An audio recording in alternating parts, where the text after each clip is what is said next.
Hai anak-anak, pada kesempatan kali ini Pak Bu Guru akan menjelaskan kepada kalian mengapresiasi dan mengkreasikan fabel KD 3.11 dan 4.11. KD 3.11 mengidentifikasi informasi tentang fabel atau legenda daerah setempat yang dibaca dan didengar.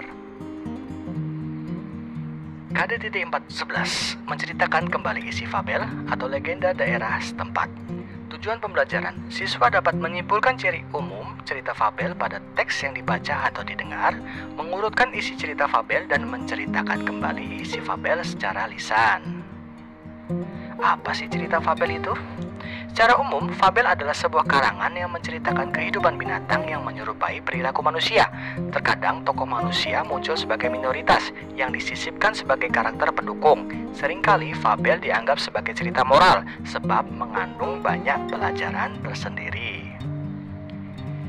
Ciri-ciri teks fabel.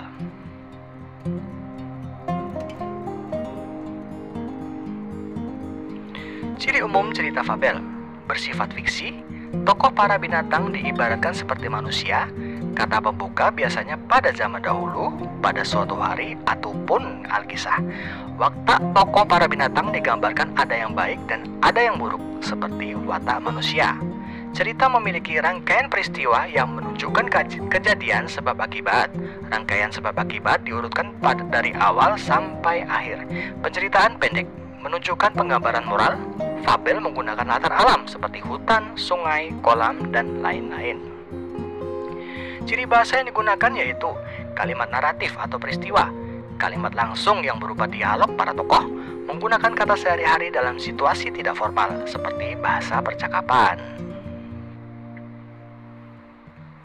Struktur teks fabel.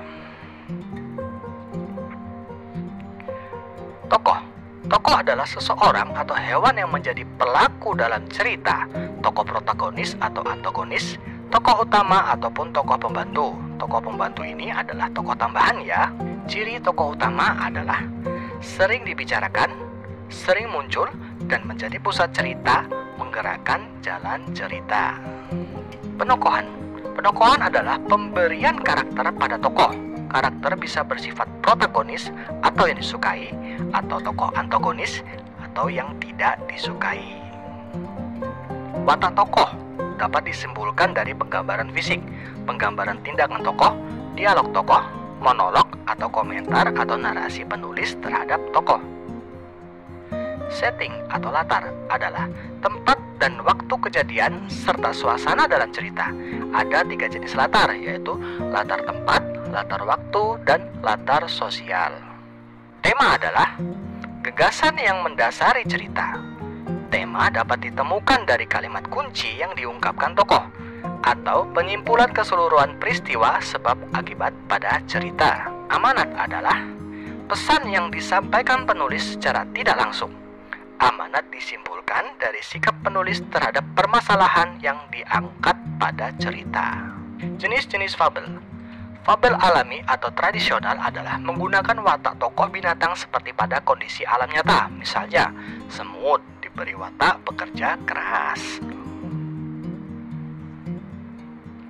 Fabel adaptasi atau modern adalah fabel yang memberikan watak tokoh dengan mengubah watak aslinya pada dunia nyata dan menggunakan tempat-tempat lain sebagai latar, misal di rumah ataupun di jalan raya.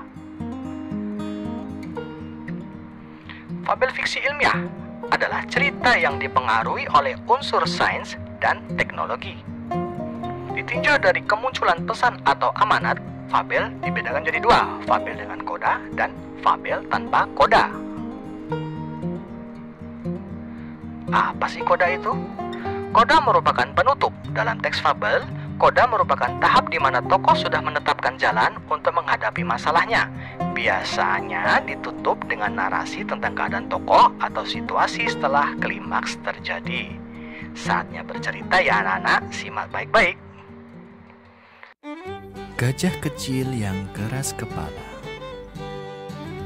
Pada sebuah negeri yang jauh, hiduplah sebuah keluarga gajah di tengah hutan.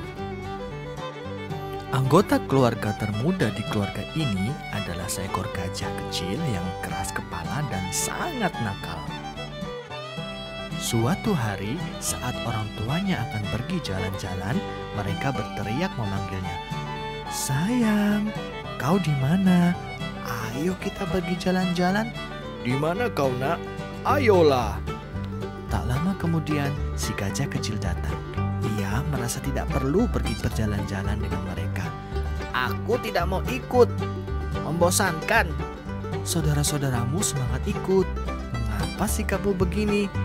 "Biar saja mereka ikut. Kita selalu melakukan kegiatan yang sama. Menjadi seekor gajah itu membosankan." Mama dan Papa gajah sangat kaget mendengar perkataan terakhir anaknya, tetapi tidak ingin menunjukkannya. Baiklah kalau begitu, terserah kau saja. Tapi jangan kemana-mana ya, kami akan kembali sebelum gelap." Tentu, seperti biasanya." Gajah kecil yang nakal akhirnya ditinggal sendirian. Si gajah kecil bermain sendiri untuk beberapa saat. Namun, tak lama kemudian ia merasa bosan. Makin ia merasa bosan, makin marahlah dia. "Aku tidak mau jadi gajah lagi. Tidak enak menjadi gajah. Aku harus bagaimana ya?" Tepat saat itu, ia melihat seekor kijang tengah melompat-lompat dan ia lalu mengambil sebuah keputusan.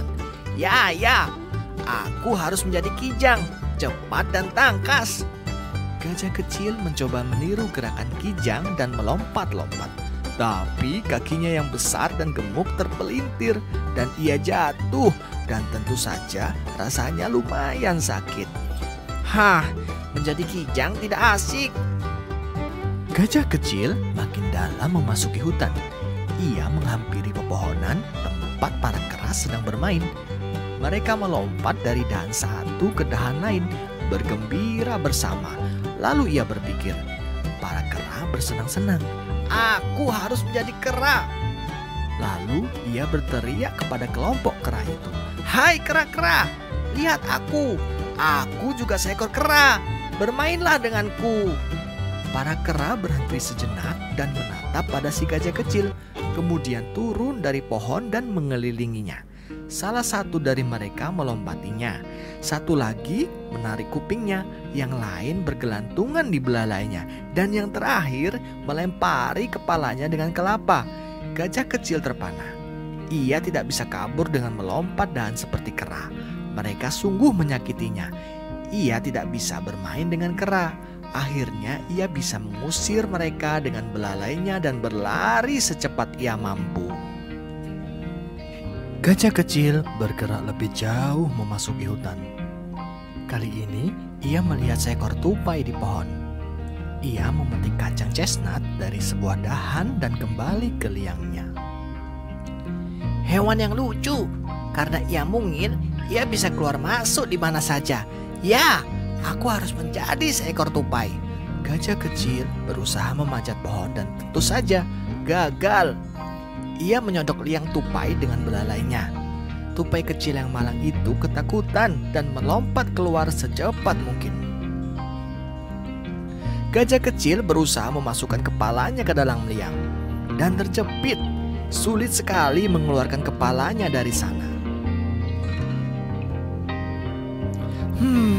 Aku tidak cocok menjadi tupai. Pohon-pohonnya kekecilan. Gajah kecil sudah sedemikian jauh dari rumahnya. Sedikit lebih jauh, ia melihat burung nuri yang cantik. Nuri itu terbang dari pohon satu ke pohon lain. Gajah kecil senang melihatnya.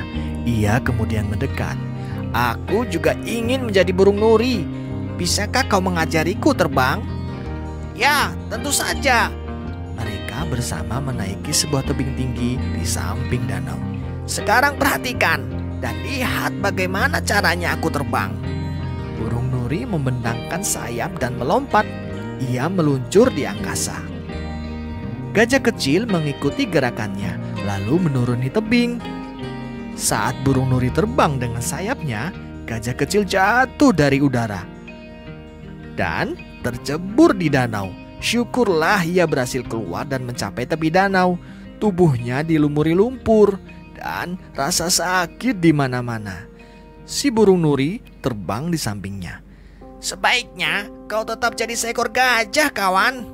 Tepat saat itu, seekor anak burung yang duduk di tebing terjatuh dari sarangnya dan menghilang ke dalam danau. Dalam kepanikan, induk burung terbang ke tempat anaknya menghilang. Ia terbang di atas air dan berteriak, "Tolong, siapa saja, tolong selamatkan anakku." Gajah kecil masuk ke air seketika itu juga, membenamkan belalainya dan mulai mencari si anak burung. Beberapa detik kemudian, ia mengangkat belalainya dan anak burung sudah ada di ujung belalainya. "Ia masih hidup, ia masih hidup." Dengan hati-hati, gajah kecil meletakkan anak burung di tepi danau. Ibu burung terbang dan mendekati mereka. "Syukurlah kau berada di situ. Jika tidak kau tolong, anakku sudah tenggelam."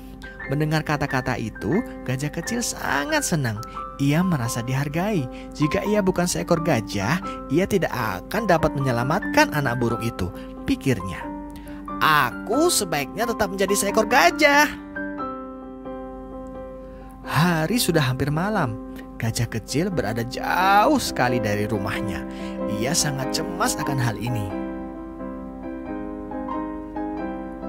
Dalam perjalanan pulang, ia melihat Nuri terbang di angkasa. Tupai mengeluarkan kepala dari liangnya. Kera-kera berayun dari dahan satu ke dahan lain, dan Kijang berlari secepat kilat melewatinya. Namun yang dipikirkannya hanyalah betapa ia merindukan keluarganya dan betapa ia telah membuat mereka kesal karena kekeras kepalaannya. Yang paling ingin ia lakukan adalah memohon maaf.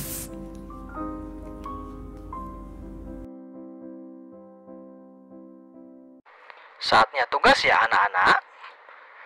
Tentukanlah tema, latar, tokoh, watak tokoh, konflik, dan amanat dari contoh fabel Gajah Kecil yang Keras Kepala. 2. Urutkanlah peristiwa dalam contoh teks fabel tersebut dan ceritakanlah kembali secara singkat dan runtut. Demikian penjelasan singkat dari Pak Bu Guru. Semoga kalian tetap semangat belajar ya. Jangan lupa tetap patuhi protokol kesehatan agar terhindar dari pandemi virus corona.